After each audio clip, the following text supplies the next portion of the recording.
بسم اللہ الرحمن الرحیم۔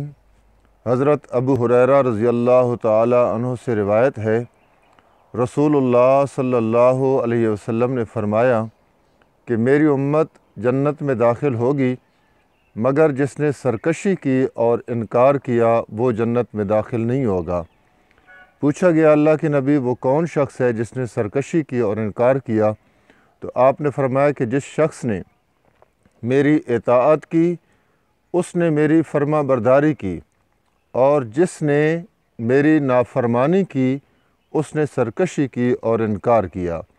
ناظرین، سوچنے والی بات یہ ہے کہ ہم روزمرہ اپنی زندگی میں ایسے افعال کر جاتے ہیں جو رسول اللہ صلی اللہ علیہ وسلم کی نافرمانی پر مبنی ہوتے ہیں۔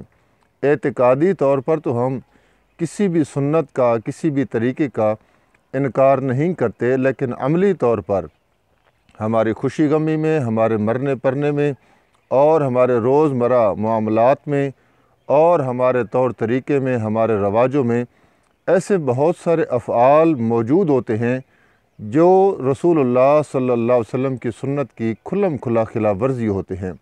تو اپنے اعمال کو، اپنے رواجوں کو، اپنے طور طریقوں کو، اور اپنے مرنے اور پرنے کو، اپنی خوشی اور غم کو اس طریقے پر ہم ڈالیں، اس طریقے کو اپنانے کی کوشش کریں جو رسول اللہ صلی اللہ علیہ وسلم کی سنت ہے۔ اسی میں ہماری بھلائی ہے، اسی میں ہماری دنیا اور اخروی کامیابی ہے۔ اللہ تعالی ہم سب کو عمل کی توفیق عطا فرمائے۔